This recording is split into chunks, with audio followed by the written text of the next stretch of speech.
പ്രിയമുള്ളവരെ, ഇതാണ് മജീദ് ക. ദിവസങ്ങൾക്ക് മുമ്പ് മരണപ്പെട്ട നമ്മുടെ TMKയുടെ രക്ഷാധികാരി. എൻ്റെ ആരെല്ലോ ആയിരുന്നു. അതുകൊണ്ടാണ് എത്ര മറക്കാൻ ശ്രമിച്ചിട്ടും വീണ്ടും വീണ്ടും പ്രകാശിക്കുന്നത്. ഒരുപാട് നന്മ പ്രവർത്തനങ്ങൾ ചെയ്തൊരു വ്യക്തിയാണ്. അദ്ദേഹത്തിനായിട്ട് പകരം വെക്കാൻ ഇനി ആരും ഉണ്ടാവില്ല. വർഷങ്ങൾക്ക് മുമ്പ് തോട്ടത്തിൽ നമ്മളെ റഷീദ് ക മരണപ്പെട്ടപ്പോൾ ഇതേമാതിരിയുള്ള ഷോക്കായിരുന്നു. അതുപോലുള്ള ഒരു അനുഭവമാണ് ഇപ്പോൾ വന്നിട്ടുള്ളത്. എനിക്ക് ഇതും സംസാരിക്കാൻ പറ്റുന്നില്ല. കുറച്ച് ദിവസങ്ങളായി ഫേസ്ബുക്കിലായാലും ഇൻസ്റ്റാഗ്രാമിലായാലും നമ്മുടെ യൂട്യൂബ് ചാനലായാലും പോസ്റ്റും വീഡിയോസൊക്കെ ഇട്ടിട്ട് പറ്റുന്നില്ല. ഒന്നും ശ്രമിക്കുന്നുണ്ട്. ഇപ്പോൾ ഗ്രൂപ്പിലായാലും നമ്മളറിയുന്ന ആൾക്കാരൊക്കെ ചോദ്യങ്ങളായിട്ട് വന്ന്, എന്താണ് പ്രവർത്തനമൊന്നുമില്ലേ? പ്രവർത്തനമുണ്ട്, പക്ഷെ ഒന്നും അങ്ങോട്ട് ഇരിക്കാൻ പറ്റുന്നില്ല, സാധിക്കുന്നില്ല. അദ്ദേഹത്തിൻ്റെ മുഖം കാണുമ്പോൾ പല കാര്യങ്ങളായിട്ട് ആലോചിക്കും, ഇനി അങ്ങോട്ട് എങ്ങനെ. ഇല്ല, ഒരാളെ കണ്ടിട്ട് ഒരു പ്രസ്ഥാനവും മുന്നോട്ട് പോവില്ല. എന്നാലും ഒരു തലോടലുണ്ട്, ഒരു സ്നേഹവാക്കുകളുണ്ട്. അതാണ് അദ്ദേഹത്തിൻ്റെ അടുത്ത് നമുക്ക് കിട്ടുന്നത് ഏറ്റവും വലിയൊരു മൊമെൻ്റ്. എനിക്കിപ്പോഴും സംസാരിക്കുമ്പോൾ പറ്റുന്നില്ല. ഞാൻ ജോലിക്ക് പോകുന്നുണ്ട്, ഓഫീസിലും അതേപോലെ തന്നെ നല്ലപോലെ ഇരിക്കാൻ പറ്റുന്നില്ല. കുറച്ച് ദിവസങ്ങളായിട്ട് ഓഫീസിലും പോക്കൊക്കെ ഭയങ്കര കുറവാണ്. കാര്യങ്ങളെല്ലാം നടക്കുന്നുണ്ട്, എല്ലാ കാര്യങ്ങളും. ഭക്ഷണം കൊടുക്കുന്നതായാലും ഹോസ്പിറ്റലിലെ ഫുഡായാലും വെള്ളമായാലും രോഗികൾക്കുള്ളതായാലും ഇതൊക്കെ നടക്കുന്നുണ്ട്. എൻ്റെ മനസ്സിന് എന്തോ താളം തെറ്റിക്കിടക്കാണ്. നമ്മുടെ വാട്സപ്പ് ഗ്രൂപ്പിലായി കഴിഞ്ഞാൽ നിങ്ങൾക്ക് തന്നെ അറിയാമല്ലോ. ഇതാണ് മജീദ് ക. പേരക്കുട്ടികളായാലും കുടുംബങ്ങളായാലും മക്കളായാലും അവരൊക്കെ ചേർത്ത് പിടിച്ചിട്ടാണ് ഓരോ പ്രവർത്തനങ്ങളിലേക്ക് TMKൻ്റെ പ്രവർത്തനത്തിലേക്ക് വന്നത്. അതിൻ്റെ ഒരു സാക്ഷി വീഡിയോ ആണ്. ചില വീഡിയോകൾ മാത്രമാണ് നിങ്ങളുടെ മുന്നിലേക്ക് ഞാൻ ഒരിക്കൽ കൂടി ഇട്ട് തരുന്നത്. നിങ്ങളെ മനസ്സറിഞ്ഞ പ്രാർത്ഥന ഇതിലുണ്ടാവട്ടെ. ഉണ്ടാകില്ല, എന്നാലും ഞാൻ പറയാണ്, അദ്ദേഹം ആഴകാലത്ത് വാക്കിലോ പ്രവൃത്തിയിലോ വല്ല തെറ്റുകുറ്റങ്ങൾ ആരോടെങ്കിലും ചെയ്തു പോയിട്ടുണ്ടെങ്കിൽ പൊരുത്തപ്പെട്ട് കൊടുക്കണം. ഉണ്ടാവാൻ പ്രയാസം. ഒരുപാട് സംഘടനയിലുള്ള വ്യക്തിയാണ്, ഒരുപാട് കാരുണ്യ പ്രവർത്തനങ്ങൾ ചെയ്യുന്നുണ്ട്. എല്ലാവർക്കും വിളിച്ചാൽ വെളിപ്പെടുത്തുന്നൊരു മനുഷ്യനാണ്. അദ്ദേഹത്തിൻ്റെ കയ്യിലില്ലെങ്കിലും അദ്ദേഹത്തിൻ്റെ സുഹൃത്തുക്കളോടും കുടുംബക്കാരോടും മക്കളോടൊക്കെ വാങ്ങിയിട്ടാണ് നമുക്കൊക്കെ ഒരുപാട് കാര്യങ്ങൾ ചെയ്യുന്നത്. ആ സ്ഥാനത്ത് ഇനി ആര് എന്ന ചോദ്യം അവിടെ കിടക്കാണ്.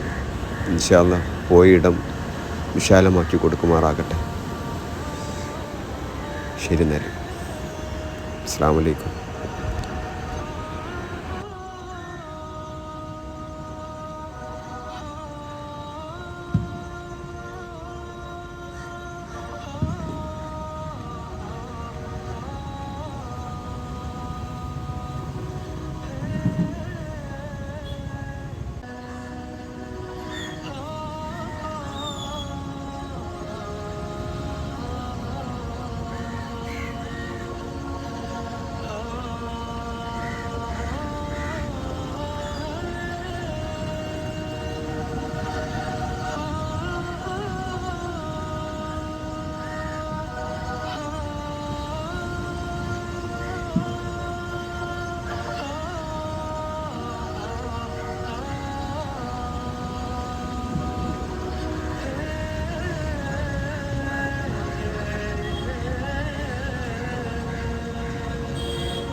വർഷമായത്.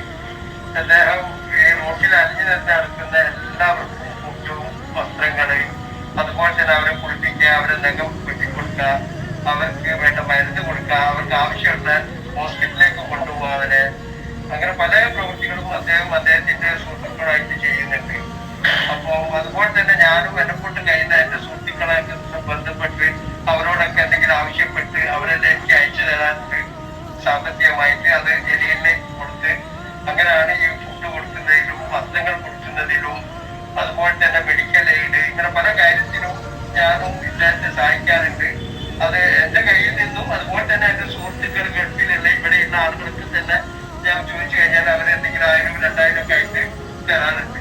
അങ്ങനെ ഇത്രയും സമയമായിട്ട് നമ്മൾ ഒരുപാട് കാര്യങ്ങൾ ചെയ്തുകൊണ്ടിരിക്കുകയാണ്. ഇത് കേൾക്കുന്ന എല്ലാവരും നമ്മളോട് സഹകരിക്കണം. ഇതുപോലെ നിങ്ങൾക്ക് കഴിയുന്ന എന്തെങ്കിലും ഫണ്ടോ അതല്ലെങ്കിൽ ഫുഡ് ഐറ്റംസോ എന്തെങ്കിലും